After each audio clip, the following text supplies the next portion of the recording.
Mr. Avant, tell us your name. Bob Avant. And what was your first impression of Emmanuel Lutheran Church, whenever you came? Well, of course, I went to Pflugerville High School, and all through those years, Emmanuel was the church in Pflugerville, and it was sort of, an imposing figure in the community. Most people were members of it, or had family members that were members of it, and so it was, like I said, the church in the community at the time.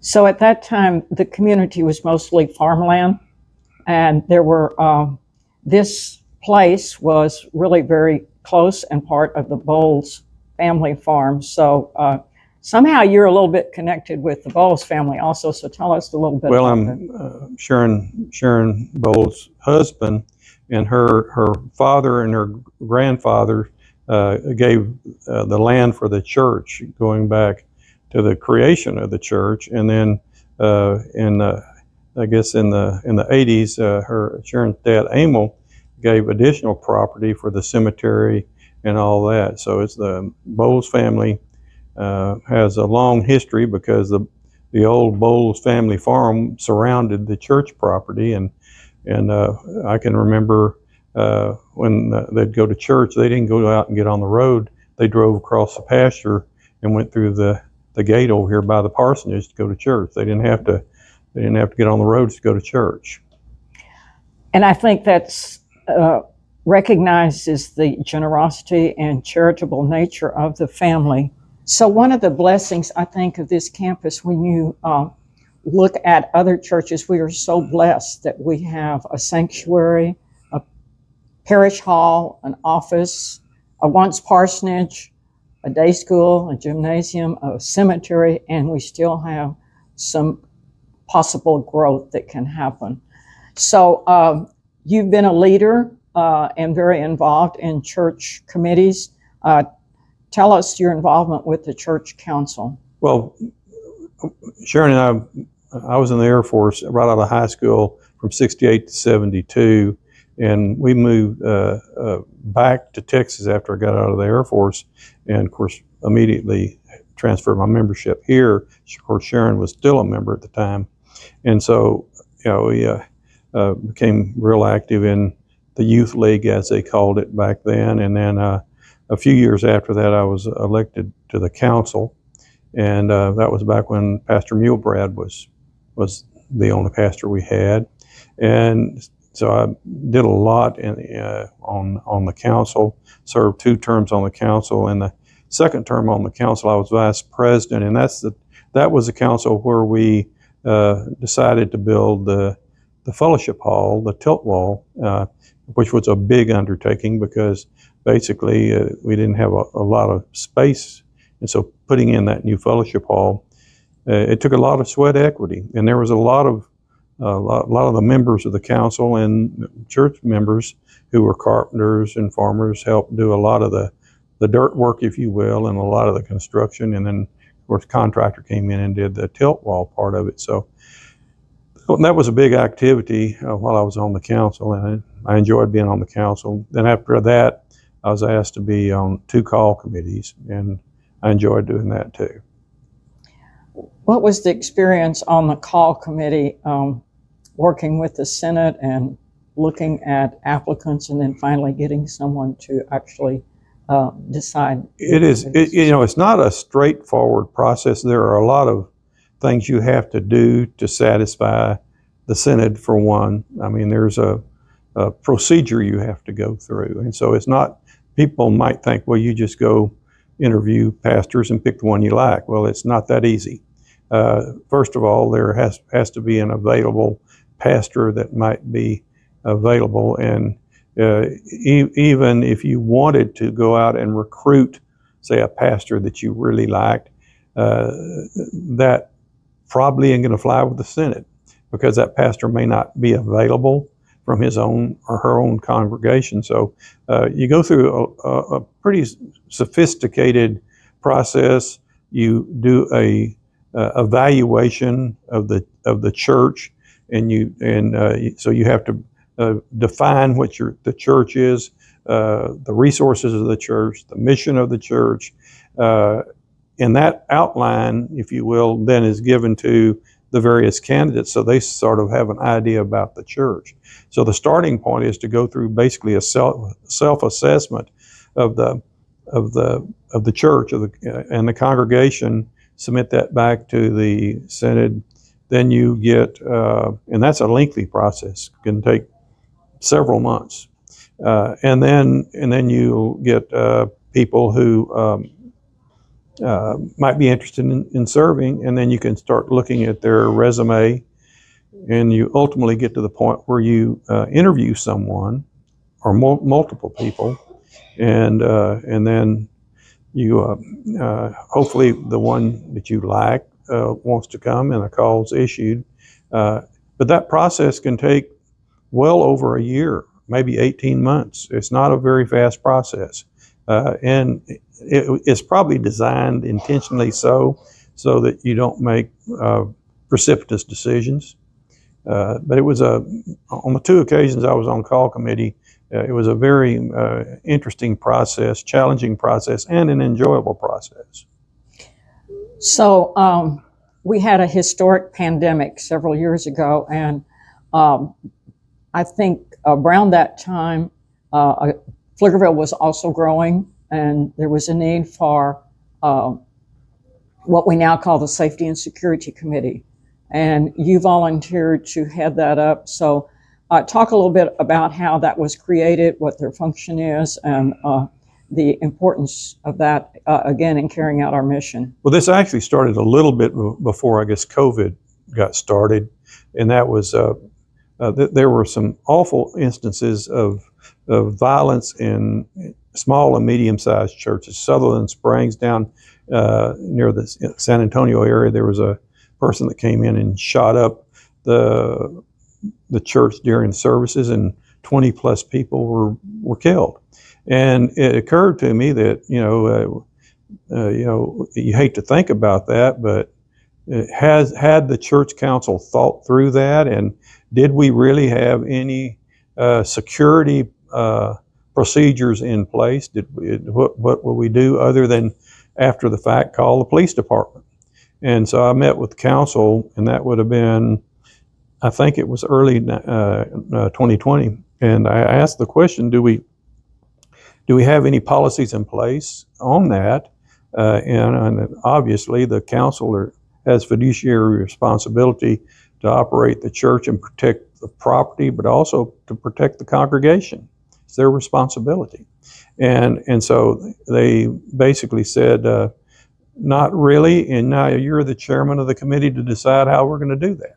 And I wasn't really looking for a job, but I got some people that were members of the church, on either law enforcement, or they had license to carry, or they were military, or just people that were interested in the issue, and got them to serve on the committee. We went through a process where we looked at what other churches were doing, and it's a wide specter of way different churches do it. For instance, the Catholic Church has several members from DPS, and so they volunteer to do it.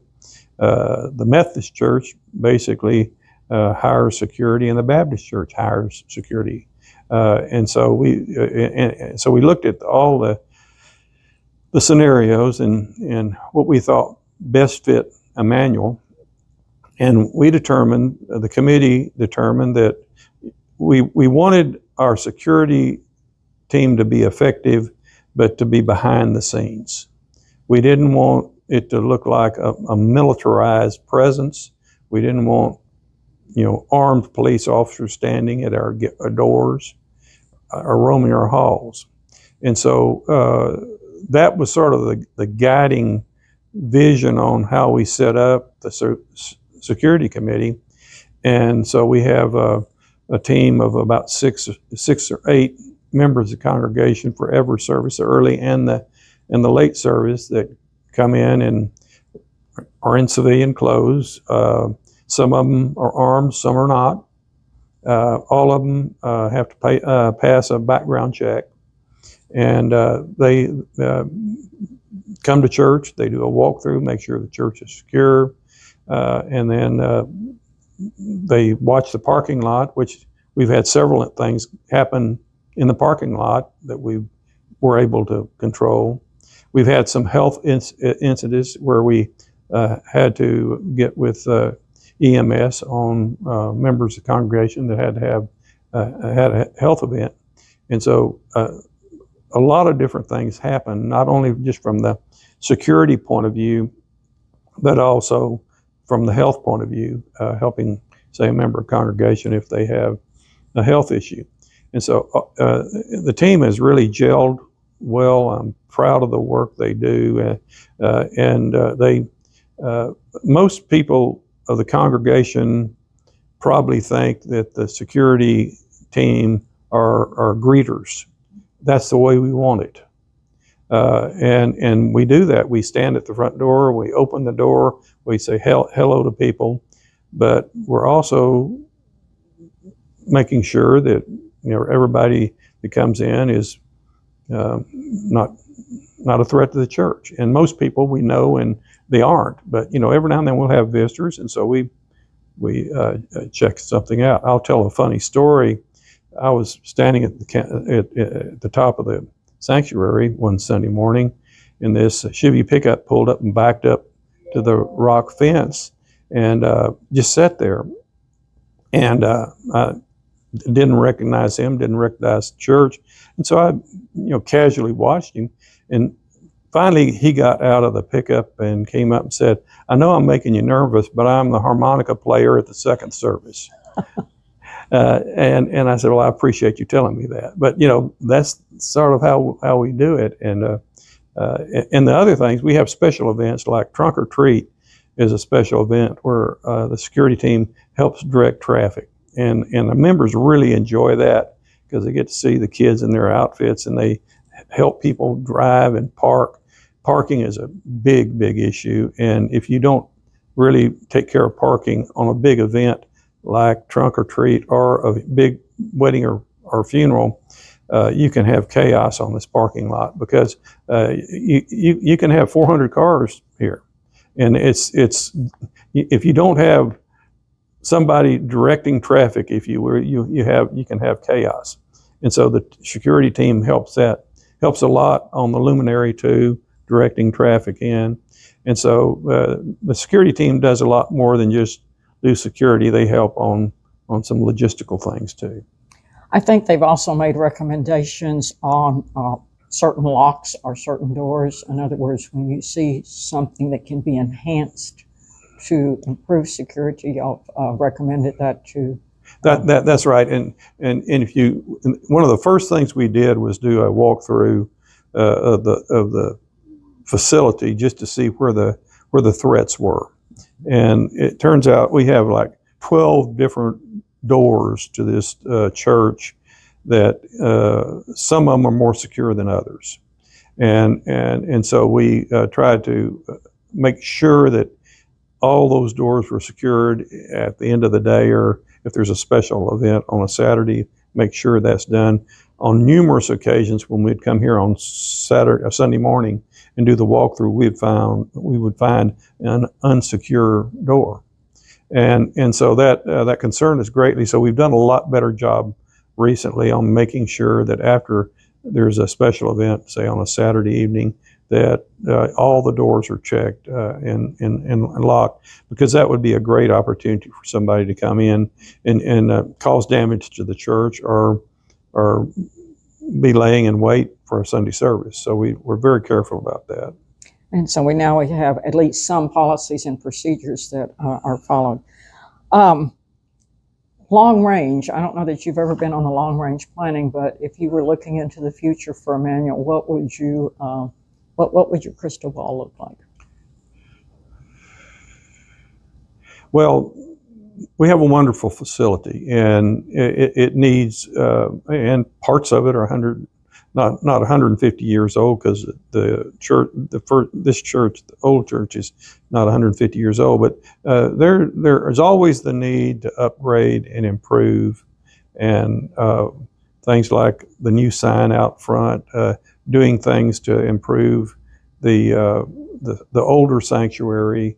There's always needs to do that, and so I think that certainly as the congregation gets older, there's going to be an opportunity for people to help with those finances. The other thing, and I guess my biggest concern is just the state of the church, and to encourage young people and new members, because that's the growth of the church. And so to make the church welcoming is one thing that I think can help attract people. And that's one thing security committee does, is we go out of our way to try to make it welcoming and talk to people and say, well, it's good to see you again.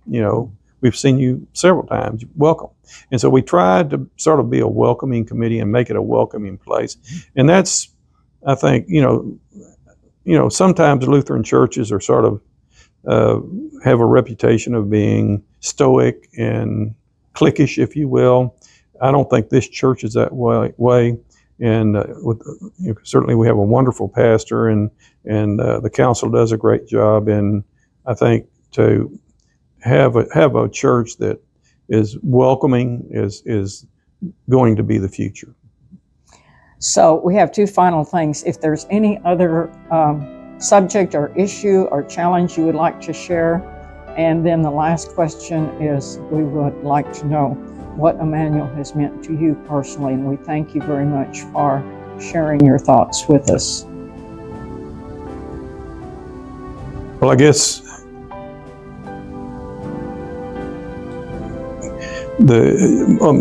Emmanuel is sort of the centerpiece of like, even growing up, I knew it was sort of the centerpiece of the community, and I guess it's just to a certain extent the centerpiece of my life too. And I enjoy getting up and coming to church on Sundays and helping with the security. It's a good family atmosphere, and so I would say that's probably the main thing I'd like to leave everybody with. Well, thank you very much. Appreciate it.